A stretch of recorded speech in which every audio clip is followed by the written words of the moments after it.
Okay, cool. So yeah, for those joining us, for those watching at home, we're coming to the end of Measure and really on the precipice of Essence. And one thing that occurred to me when looking at this, because the the logical structure of Measure is not easy to parse.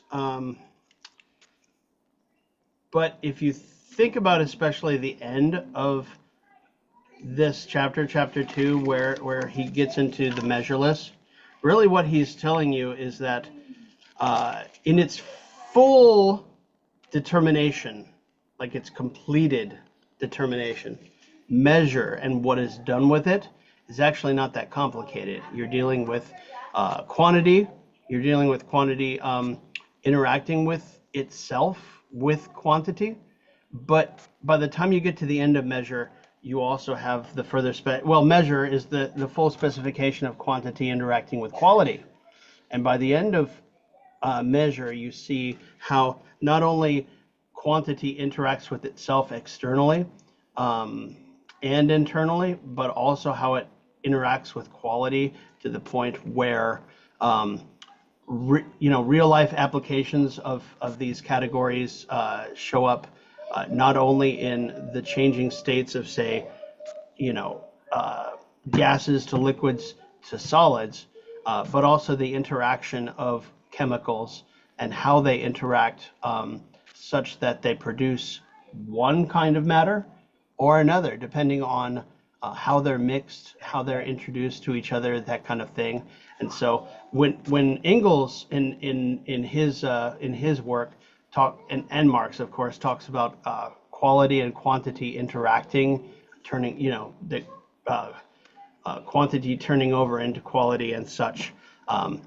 This is really where Hegel earns his money for us, as far as seeing the dialectic in the simple quality and quantity and how they interact. I find it fascinating, and I also think that it's if you know anything about the history, the late history of the Second International and what Lenin rejected in creating eventually the Third International and the communist revolution of 1917, you really get to know here in this chapter, chapter 2, how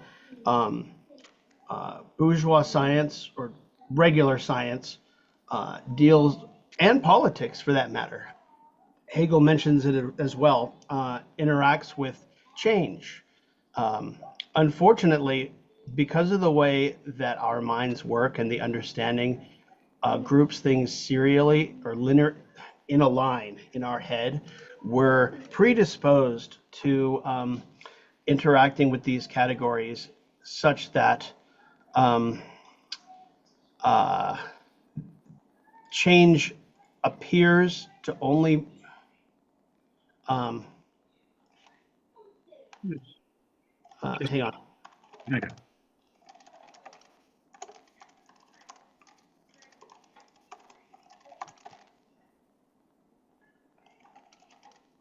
Hang on.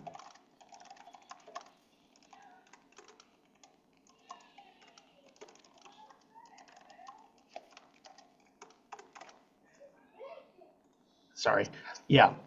I was just typing something and I can't walk and chew bubble gum at the same time. I'm sorry. So yeah, what was I saying? So quality turns over into quantity. But how does that look in real life? And Hegel gives us a couple of good examples. In the area of politics, he gives us the size of the state and the way it and the way the state is constituted, the way it administrates. The state gets too big, it needs to change its constitution, or it collapses. Under a constitution that can only basically deal with a small province. And if you think about like the Constitution of Athens as a city-state, even further back, right? If Athens was trying to expand its territorial influence, its constitution wouldn't have been enough. And I'm not familiar enough with ancient history to be able to say